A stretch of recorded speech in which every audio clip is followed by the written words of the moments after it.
Hello friends, स्वागत है आपका आपके अपने चैनल पर। तो फ्रेंड्स देखिए, ये जो 28-29 तारीख को ईवीएस में पूछे गए हैं एनसीईआरटी से जितने भी प्रश्न आए हैं, इस सारे प्रश्नों को आज हम लोग देखेंगे कि किस प्रकार से प्रश्न पूछे जा रहे हैं। और प्रीवियस ईयर से भी आप लोग देखेंगे कि मतलब सारे प्रश्न प्रीवियस ईयर के ही हैं। कम से कम सीटेट में 150 क्वेश्चन में 60 क्वेश्चन या 70 क्वेश्चन जो है वो प्रीवियस ईयर का same to same question repeat किया जा रहा है। तो इसीलिए आप लोग प्रीवियस ईयर क्वेश्चन जिनका भी 9 तारीख से एग्जाम है, जिनके पास अभी टाइम है, वो प्लीज़ आप लोग जितना हो सके प्रीवियस ईयर क्वेश्चन को उससे सेट लगाते रहिए, मॉक टेस्ट देते रहिए। चलिए स्टार्ट करते हैं बिना देरी किए हुए टॉप 20 क्वेश्चन को।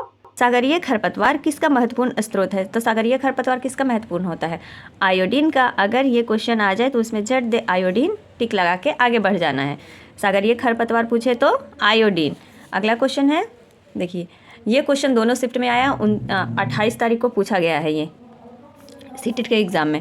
भारत में प्रोजेक्ट टाइगर कार्यक्रम किस वर्ष आरंभ किया गया था? प्रोजेक्ट टाइगर, तो प्रोजेक्ट टाइगर किस वर्ष आरंभ किया गया है? तो 1973 ईस्वी में आरंभ किया गया है प्रोजेक्ट टाइगर कार्यक्रम। अगला क्वेश्चन है, निम्नलिखित में से किस वर्ग में प्रोटीन की प्रचुरता रहती है? किस में, मतलब किस में सबसे ज़्यादा प्रोटीन जो है वो पाया जाता है? किस में पाया जाता है? दूध, आम, गाजर, अंडा, मटर, मछली, सोयाबीन, चना, मक्का तथा सेब, दही और मांस। तो बताइए किस में पाया जाता है? तो सबसे जो अगर सबसे अधिक प्रोटीन की जो मात्रा है वो मिलता है सोयाबीन में, चना में और मक्का में। तो इसका आंसर क्या हो गया? सी हो। देखिए फ्रेंड्स, इस बार चिपको आंदोलन से भी क्वेश्चन आया है। चिपको आंदोलन से 28 तारीख में क्वेश्चन पूछा गया है। तो हम लोग देख लेते हैं कि पर्यावरण को बचाने के लिए चिपको आंदोलन का संबंध किस राज्य से है? और चिपको आंदोलन को प्रारंभ किसने किया था? तो सुंदरलाल बहुगुणा ने इसको आरंभ किया था 1970 ईस्वी में उत्तराखंड से। तो ये कहाँ, किस राज्य से संबंधित है? तो ये उत्तराखंड से संबंधित है क्योंकि सब हुई थी इस आंदोलन की। तो इसका आंसर क्या हो गया? उत्तराखंड। इसके बारे में भी आप लोग पूरा डिटेल समझ लीजिए कि चिपको आंदोलन सुंदरलाल बहुगुणा ने आरंभ किया था। कहाँ से? उत्तराखंड से आरंभ किया था। कब किया था? तो 1970 ईस्वी में। किसी प्रकार से भी पूछता है तो आपको वहाँ पर घबराना नहीं है, अपना सही आंसर टिक आउट करके आगे बढ़ जाना है। अगला क्वेश्चन हम लोग देख लेते हैं, निम्नलिखित में से किससे कुनाइन नामक दवा प्राप्त होती है? तो कौन से पौधे से होती थी? तो वो होती है सिंकोना नामक प्लांट से। जो मलेरिया हो जाता है तो पहले के लोग क्या करते थे, सिंकोना के छाल को बॉईल करके उसका काढ़ा बना करके पीते थे मलेरिया को ठीक करने के लिए। तो लेकिन अब उसका कुनाइन नामक दवा बनने लगा है जो कि सिंकोना प्लांट से प्राप्त होता है। तो पूरा मतलब जैसे भी क्वेश्चन पूछे आपको हर तरह से तैयार रहना है कि किस प्रकार से क्वेश्चन को पूछता है। तो मैं वहीं सारे बताते रहती हूँ, 3-4 तरह के बताती हूँ कि हाँ ऐसे ऐसे भी क्वेश्चन पूछ सकता है। तो प्लीज़ आप लोग वीडियो पूरा देखिए, अगर नए हैं तो चैनल को सब्सक्राइब जरूर कर दें। आगे देखते हैं क्वेश्चन। देखिए फ्रेंड्स, ये पूछ लिया कि निम्नलिखित में से कौन सा पक्षी कैक्टस पौधे के कांटों के बीच अपना घोंसला बनाता है? तो ये मैं कल ही एक वीडियो डाली हूँ जिससे कि 28-29 को भर भर के प्रश्न आया है। जिन जिन पक्षियों से आया है उनके सारा वीडियो है, 5-6 मिनट का वीडियो है। अगर आप नहीं देखें तो प्लीज़ आप लोग चैनल पर जा करके देख लीजिए। जिनसे प्रश्न पूछा जा रहा है सारे पक्षियों के उसमें इंक्लूड किया गया है। तो देखिए, जो कैक्टस के पौधे के कांटों के बीच या फिर मेहंदी के बीच में जो घोंसला बनाती है वो पक्षी फाख्ता है, यानी डव पक्षी। डव पक्षी जो है वो घोंसला कहाँ बनाती है? तो कैक्टस के कांटों के बीच में तथा मेहंदी के बीच में, यानी झाड़ियों की तरह अपना पौधा बनाती है। अगला क्वेश्चन देखिए, इंपॉर्टेंट क्वेश्चन है, किसी वस्तु के विषय में नीचे दिए गए विवरण को पढ़िए। देखिए, एक नीचे दिया गया है किसी जानवर के बारे में। तो यह भालू जैसा दिखता है परंतु भालू नहीं है। यह दिन के लगभग 17 घंटे वृक्षों की शाखाओं से उल्टे लटक कर सोता है। अब अगर आपने वीडियो देखी होगी, जानवरों की वीडियो है जिसमें सभी जानवर या पक्षी की वीडियो है, तो आप लोगों को समझ में आ गया होगा जो उल्टे लटक कर सोता है वो कौन सा पक्षी है जो 40 वर्ष जीवित रहता है। तो कौन सा पक्षी है? देखिए ऑप्शंस में, लंगूर, चिंपैंजी, पैंडा या स्लॉथ। तो आंसर क्या हो जाएगा? स्लॉथ हो जाएगा। स्लॉथ टिक आउट करना है और आगे बढ़ना है। अगला क्वेश्चन देखते हैं हम लोग। देखिए अगला क्वेश्चन क्या है कि नीचे दिए गए जीवों के समूह में से किनकी दृष्टि श्रेष्ठ होती है तथा वे मनुष्य की तुलना में 4 गुना अधिक दूरी की वस्तुओं को देख सकते हैं? 4 गुना। तो ये कौन कौन से हैं? बाघ, तेंदुआ, सांड, कट गया। नेगेटिव को भी हटाते जाना और सही आंसर तक आप पहुंच सकती है अगर वहां पर नहीं भी जानती है। तो देखिए, छिपकली थोड़ी ना 4 गुना देखती है। चील, गरुड़ और गिद्ध हो गया, ये क्या है? ये 4 गुना मनुष्य से अधिक दूरी देख सकते हैं। 4 गुना मतलब अधिक दूरी तक ये वस्तुओं को देख सकते हैं। कौन? तो गिद्ध, चील और गरुड़। अगला क्वेश्चन, कुड़ुक कहाँ के लोगों की भाषा है? कुड़ुक कहाँ के लोगों की भाषा है? तो झारखंड की भाषा है कुड़ुक। और तुरांग इसी में पूछ लेगा कि तुरांग का अर्थ क्या होता है? तो तुरांग का अर्थ होता है जंगल। ये भी।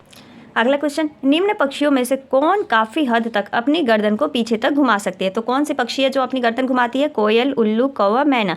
तो वह पक्षी कौन सी है? मैना। सही आंसर क्या हो गया? मैना। देखिए रेगिस्तानी ओक पर भी आया था कि एक पेड़ का नाम है जिसकी जड़ें उस गहराई तक ज़मीन के भीतर जाती हैं जब तक कि पानी ना पहुंच जाए। इस पेड़ की जड़ों की गहराई इस पेड़ की ऊंचाई की लगभग 30 गुनी होती है। यह पेड़ कहाँ पाया जाता है? रूस, राजस्थान, अबू धाबी या ऑस्ट्रेलिया। तो ऑस्ट्रेलिया को टिक आउट कर देना है अगर रेगिस्तानी ओक आ जाए कि ये कहाँ का पेड़ है या किस क्षेत्र में पाया जाता है, किस देश में पाया जाता है, तो बस ऑस्ट्रेलिया। इसका आंसर क्या हो गया? डी हो गया। ऑस्ट्रेलिया को टिक आउट करिए और आगे बढ़ते रहिए। देखिए अगला क्वेश्चन है, वन्य जीव सुरक्षा अधिनियम पारित किया गया था। वन्य जीव सुरक्षा अधिनियम कब पारित किया गया?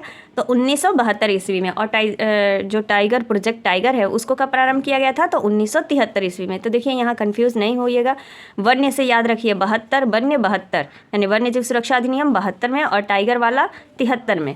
अगला क्वेश्चन है, दूध से दही बनने की प्रक्रिया को क्या कहते हैं? तो दूध से जब दही बनता है तो उसको क्या कहते हैं? प्रकाश संश्लेषण कहते हैं, आश्वन कहते हैं, किण्वन कहते हैं या स्टेरिलाइजेशन कहते हैं। तो उसको क्या कहते हैं? किण्वन कहते हैं। इसका आंसर क्या हो गया? सी हो गया। कहीं भी पूछ ले कि दूध से दही बनाने की प्रक्रिया को क्या कहते हैं, तो किण्वन कहते हैं। अगला क्वेश्चन देखते हैं हम लोग। फूलों की घाटी अवस्थित है। फूलों की घाटी कहाँ अवस्थित है? तो वो उत्तराखंड में। इसका सबसे आंसर क्या हो गया? डी, उत्तराखंड। ज़्यादा देरी नहीं करना है, बस ये सिंपल क्वेश्चन है। अगर आप लोगों ने इतने सारे क्वेश्चन को अगर टिक आउट कर लिया तो समझिए आप ईवीएस को पूरा निचोड़ लेंगे, क्योंकि मैं सारा ईवीएस पर ही मेरा पूरा वीडियो भरा पड़ा है। अगर आप लोग नहीं देखे तो प्लीज़ आप लोग देखिए, एक भी प्रश्न आपका नहीं छूटेगा। एनसीईआरटी बेस्ड प्रश्न जो आएंगे। फूलों की घाटी, उत्तराखंड। रेड डाटा बुक किससे संबंधित है? रेड डाटा बुक किससे संबंधित है? तो विलुप्त के करीब जीव, नदियों में प्रदूषण, घटता भूगर्भ जल स्तर और वायु प्रदूषण। तो ये किससे संबंधित है? जो जीव विलुप्त होते जा रहे हैं उनके लिए ये रेड डाटा बुक बनाया गया है, जिसमें कि विलुप्त हुए पक्षियों को दर्ज किया जाता है। देखिए चिराव नाच कहाँ के लोग करते हैं? चिराव नाच कहाँ के लोग करते हैं? तो वो करते हैं मिजोरम के। इसका सही आंसर क्या हो गया? बी, मिजोरम। हमें अभी पूरा फास्ट रिवीजन ही करना है जो पूछा गया, और इससे भी प्रश्न आया है 28 तारीख के एग्जाम में। तो इस वीडियो में वही आपको मिलेगा जो कि 28-29 तारीख को पूछा गया है। या फिर देखिए थीम से भी प्रश्न आया था। थीम देखिए जो हमारे 6 थीम बताए गए हैं एनसीएफ के द्वारा, तो उनसे भी प्रश्न पूछ रहा है, हर बार आता है। निम्नलिखित में से कौन सा पर्यावरण अध्ययन पाठ्यक्रम के सुझावित प्रकरणों का उपकरण है? उपकरण देखिए 6 थीम हमारे कौन कौन से थे? तो फैमिली एंड फ्रेंड हो गया, परिवार हो गया, फिर उसको रहने के लिए घर चाहिए, भोजन चाहिए, फिर क्या हो गया? जल चाहिए, फिर यात्रा करेंगे, और उसके बाद क्या होता है कि हम चीज़ें कैसे बनाते हैं। तो फैमिली और फ्रेंड में जो है 2 उपकरण रखे गए, पेड़ पौधे जानवर, ये सब किस में रख दिया गया?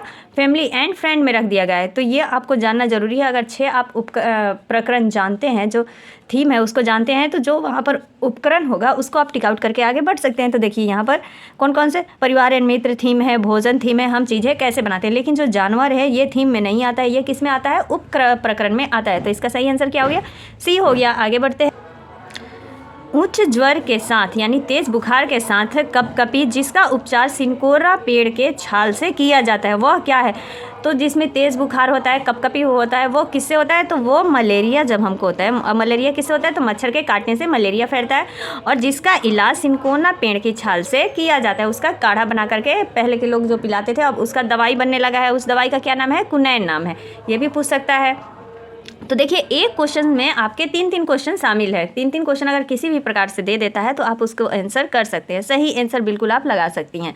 अगला क्वेश्चन हम लोग देख, निम्नलिखित में से कौन बीज नहीं है? देखिए यहाँ पर बीजों के बारे में पूछा गया है कि कौन सा बीज नहीं है। तो गेहूँ, सौंफ, काली मिर्च या साबूदाना। तो जो साबूदाना होता है वो बीज नहीं होता है। निम्नलिखित में से कौन सा मच्छरों से फैलने वाले रोगों का समुच्चय है? मतलब मच्छर से कौन सा बीमारी फैलता है? कौन कौन सा बीमारी फैलता है? देखिए हैजा, डेंगू, मलेरिया, चिकनगुनिया। हैजा मियादी बुखार, चिकनगुनिया, डेंगू, मलेरिया। देखिए फ्रेंड्स चिकनगुनिया, डेंगू और मलेरिया फैलता है। चिम्मड़ ऐसे याद कर लीजिए, चिम्मड़ डेंगू, यानी चिकनगुनिया, म से मलेरिया और ड से डेंगू।